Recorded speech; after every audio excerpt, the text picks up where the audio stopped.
How's it going, everyone? It's Mike here with RF Airsmithing, and today I'm going to be doing the second video in my Planet Eclipse SL series that I want to do on my channel. The first video was the SLS unboxing, as well as kind of an announcement that I'm going to be doing a series on all the different Planet Eclipse SL markers and just what made them so good, the differences of each, and so forth. So today I wanted to do the very first one and start with the first SL marker, and that is the SL66. Now, it's no secret that this is my favorite ego ever produced. I love these to this day. So this video is all going to be about the SL66. I'm going to be comparing it to a standard 06 ego and just sharing all the differences and the development that went into making this what is, in my opinion, the best ego ever made. Now, because I love SL66s so much, I try to keep them around me always.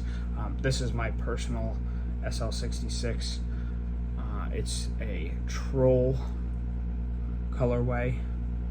Okay, had it signed last year by Thomas Taylor in gold to match. And now there are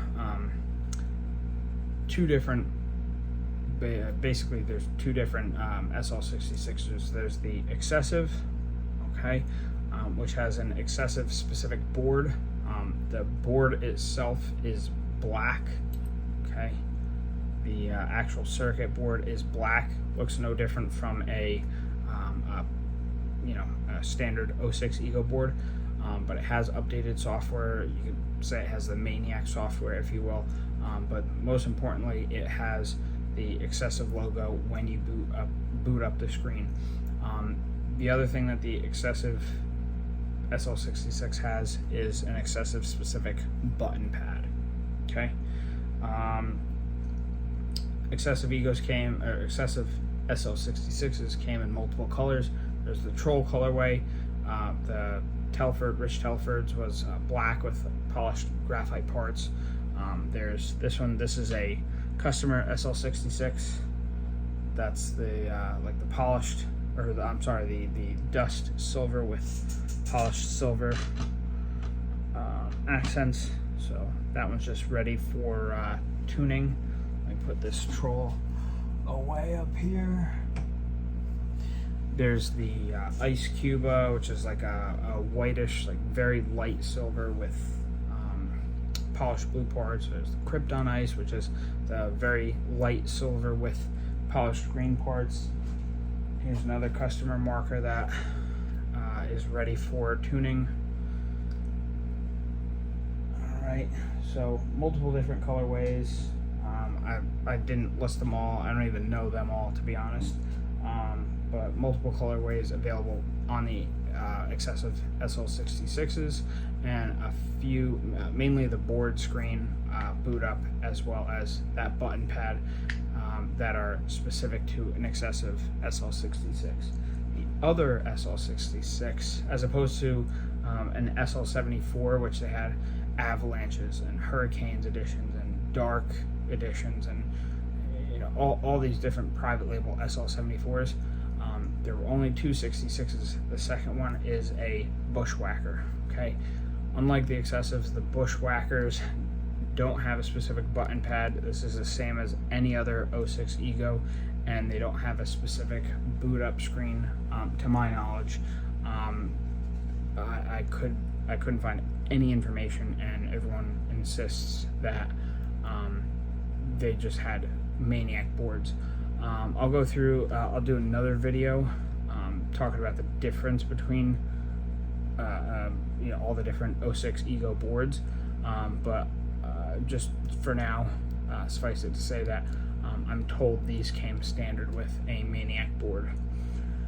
They only had two colors. They had the polished red with dust gold parts, or polished gold with dust red parts. That's it.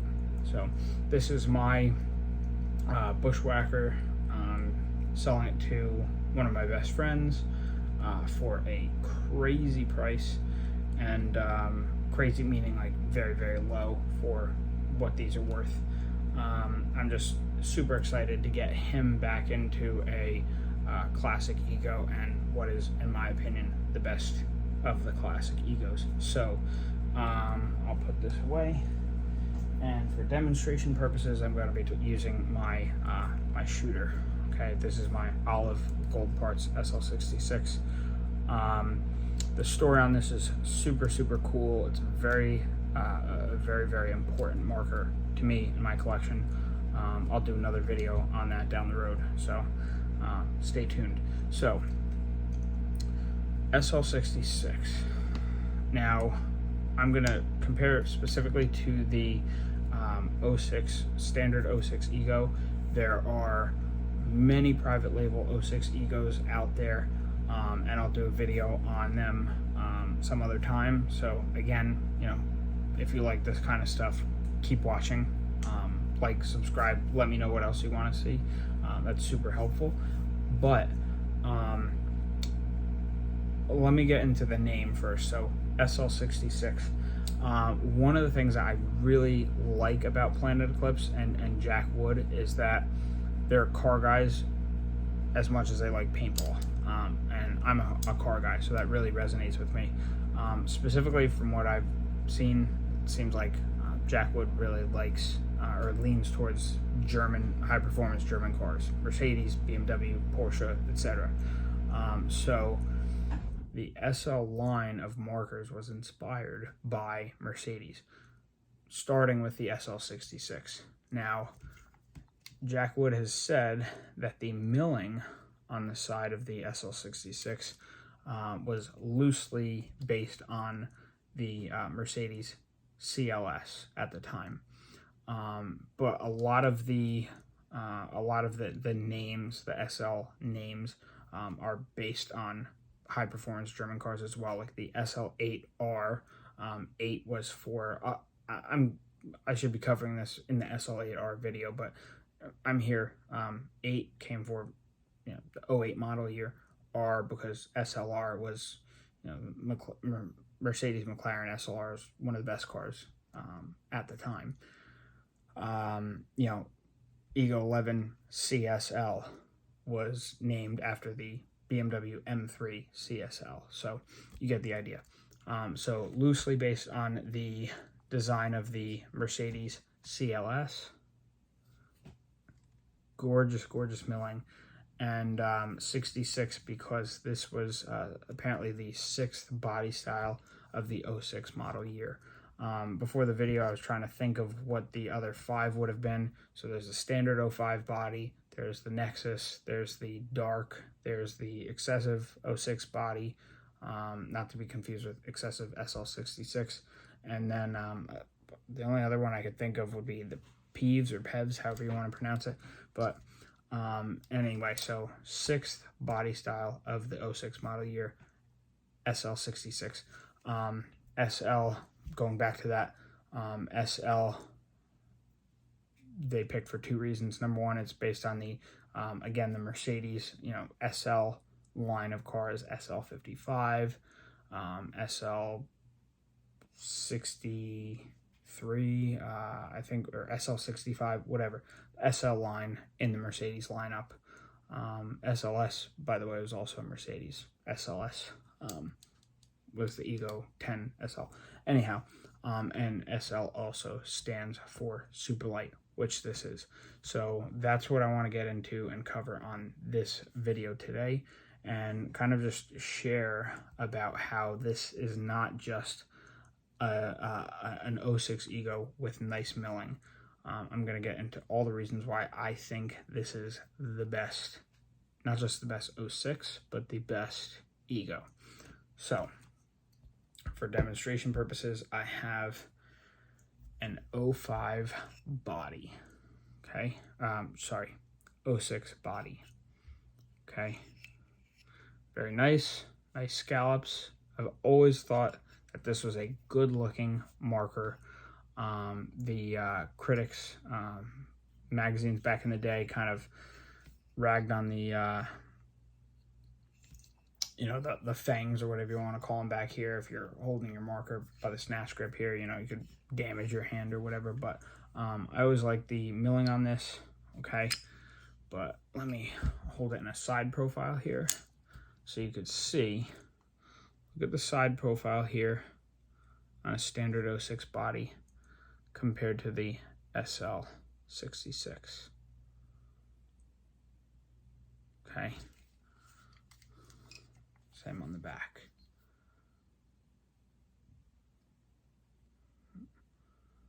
If I could coordinate both my hands here. Okay. So essentially in all of these grooves between the upper and lower tube, you could see how much more material Planet Eclipse milled to make this body as light as humanly possible. Okay. The sculpted eye covers and the clamping feed neck are no different from any of the other private label egos. Let's get into the LPR body, okay, on the standard compared to the LPR body on the SL66. I think it's quite obvious that they removed extra material to make the LPR body as light as possible. Okay, look at the FRM front reg mount on the standard 06 versus the SL66. Okay, you could see how much more material was removed. So they basically took an 06 Ego and put everything on a diet to make it as light as humanly possible. We'll get into the regulator. Where am I gonna put this? Okay, we'll get into the regulator. Okay, so the standard 06 Ego regulator wasn't bad. It did get critiqued back in the day. I remember a specific magazine article that talked about this looking like a pleasuring device. I'll leave it at that. Most guys back in the day, while this is totally adequate and fine for use today with our 10.3 rate caps, a lot of people back then felt that it was it just wasn't it wasn't capable of the recharge rates that were necessary or wanted for uncapped semi. So the star regulator was very, very popular back in the day, even on autocockers on all the private labels except for the Peeves or Pevs. They all had star regulators. So many people back then, if you had a standard Ego, 06 Ego with the standard regulator, most people either swapped the standard regulator for a star or a CP or something like that. I'm one of those guys. Anyhow, standard 06 star basically had a larger volume, larger chamber for larger volume of air, for faster recharge cycling rates at higher rate of fire. Okay, as far as I've read and I can tell, the SL66 regulator here is identical internally. So same performance, but it is significantly lighter. And they did that because the you can see the kind of the ergonomic finger grooves on the star regulator have been milled out on the SL66 style. I know it's tough to see on this, but you see the extra grooves and milling on the feed necks, or on the reg swivel, are milled out on the SL66. Okay, even underneath here, geez, if you back the adjustment screw out all the way, it comes out to about here. Okay, on the SL66, they've removed all that extra material at the bottom, okay, to make the regulator as light as possible. Okay, now just bear with me a second. I'm going to remove the frame because that is, in my opinion, one of the coolest aspects of the SL66 and what makes it so light. I think it really kind of highlights just how far Planet Eclipse went to make this marker as light as possible. There goes a screw. Okay, let me just get this screw.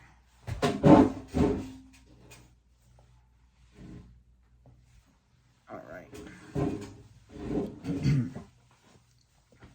Now, internally, as far as the QEVs, the solenoid manifold, the rammer housing, rammer itself, LPR, everything, as far as I can tell, is exactly the same as any other 06 Ego, private label or otherwise.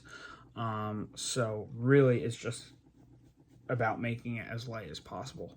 So here's the SL66 frame, and where is it? The standard 06 frame. Standard 06 frame, aside from having that bottle opener, it's going to be nearly identical to the 06 Star frame, which was available on many private labels. The Star frame did have a larger trigger guard and so forth, but the stuff we're going to be talking about here that's specifically different to the SL66 is going to be identical to this. So first thing you'll notice on one of the first things you'll notice on this standard 06 frame is the finger grooves here for the snatch grip. Those have been milled away on the SL66 to make it as smooth as possible and remove as much material as possible. Okay. You'll also notice that the 06 frame and 06 Star frame have the integrated dovetail at the bottom for the ASA rail, okay, with 2 adjustment screws, note. Okay, because how you tighten the ASA on here is as you tighten the screws, it presses the material away from each other, and that, expanded material holds the ASA on there tight. Okay, so you want both of those screws there. I would not recommend using only one.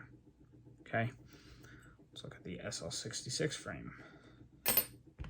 Notice that on the 07 Ego, which was to come after, okay, the ASA is mounted right up to the bottom of the frame. That was to give the marker as low of a profile as possible, but also to remove as much material as possible. In addition, and this is something that when I got my first SL66, I thought, maybe there was something wrong, maybe I had a screw missing or something.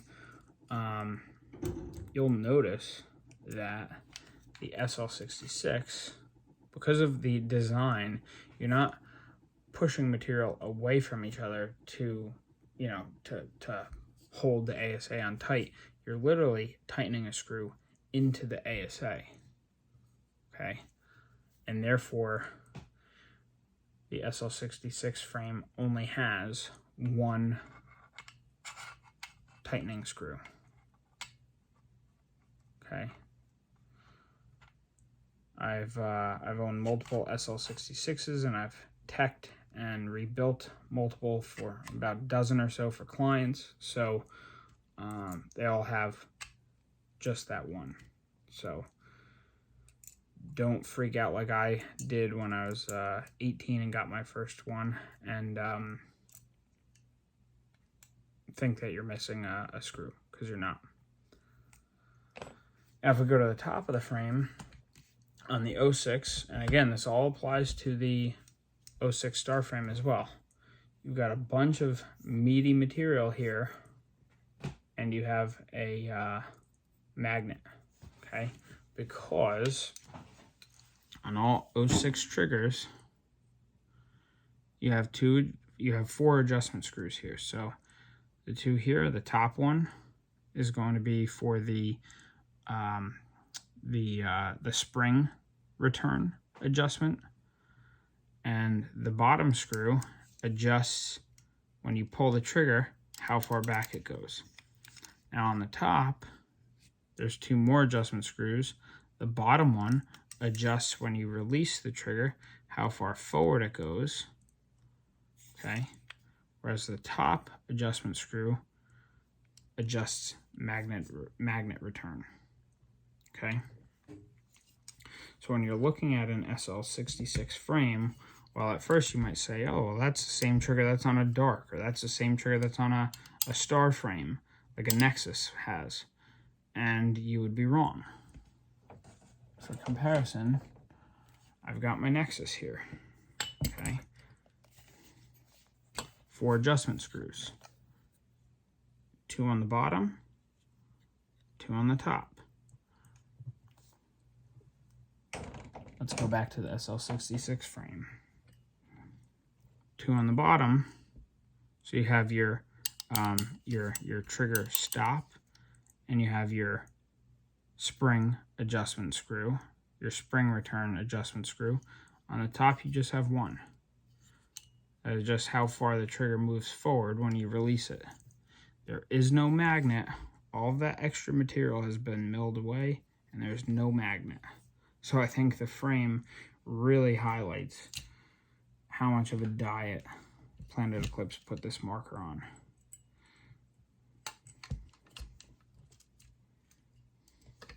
Okay. So that basically covers the major differences of the SL66. Like I said, as far as I could tell, everything internally is exactly the same. The barrel's exactly the same. Eye covers and feed neck are exactly the same. Now, one thing I haven't quite been able to figure out yet is why the SL66 shoots so much better than every other 06 Ego.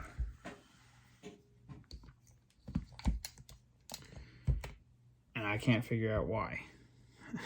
I mean, frankly, it's all the same internally.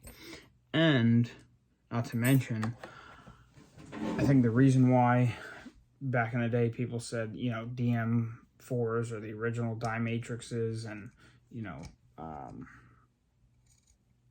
the shoebox shockers and all those markers, the reason why they were so smooth is because they were so heavy. And when you have a marker that is heavy in terms of mass, you know, there's more material, more weight for the recoil to be able to move the marker, and that's why those markers shoot so smooth, and it feels like they have, you know, almost no recoil, no kick. So you would think the SL66 being so much lighter than a standard 06, you would think that it would actually have more recoil, but for some reason it doesn't. And, you know, when I got my first one, I thought, well, maybe there's some kind of fluke. Maybe this marker is just really, really well put together. One of the sayings that we have in the car world is, you know, a built on Monday car. And the general idea is, you know, if you take 2 of the same car, my dad had a 2010 Camaro 2SS RS and a 2011 Camaro 2SS RS. Identical cars, except for year. Same curb weight, same exact drivetrain, same motor, same transmission, same everything. The 2011 felt so much faster. I've even driven 2010s that feel faster than his 2010. And we call that in the car world a built-on Monday car. The general idea is that the whoever assembled, yes, you know, a lot of these things nowadays are assembled by machines and everything in the factory, but whoever was overseeing the assembly of that engine, they must have had a good weekend, or maybe their wife really took care of them or something like that, you know, the night before, and they came to work really happy that Monday and built a crazy engine. And whatever the reason is, that maybe the tolerances are a little bit tighter or whatever, that car, even though it's on paper exactly the same, that car is going to feel much different. And that's what I originally thought when I shot my first SL66. This is way too good. Maybe there's just something about this particular marker, the tolerances are tighter or whatever it is that's making this marker shoot so well. And after owning now 3 SL66s and tuning, rebuilding and tuning a dozen customer markers, it's not a fluke. They all just shoot phenomenal. So I hope this video was kind of eye-opening, so you could see. I don't have a scale or anything, so I can't put this on a scale next to an 06 Ego to show the weight difference.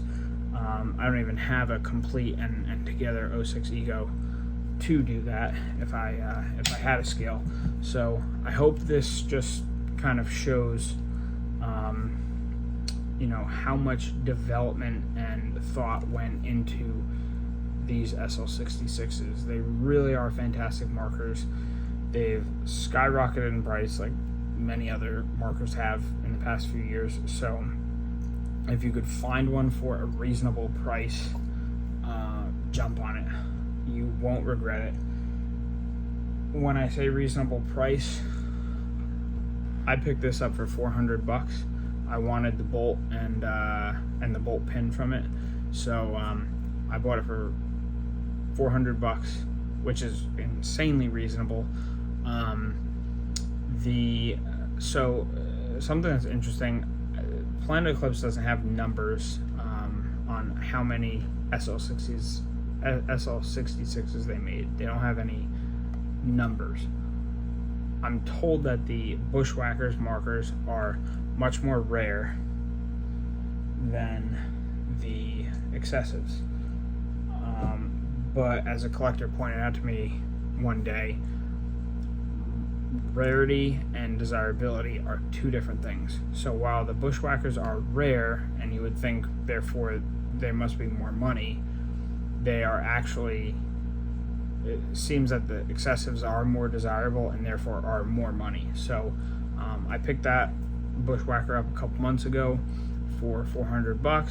I wanted it for the bolt and the bolt pin that it had. It had a Dark Ego bolt pin, and I am selling it to my buddy fully rebuilt and tuned for $350. So I'm giving him a heck of a deal, but I also got a heck of a deal. So you can still buy these for a reasonable price, but heck, even at $600-700, I would shoot one of these. I do shoot one of these over an LV any day of the week. I do want to shoot the LV2 really bad. So, let me just say that. But I had an LV1, and I personally love the way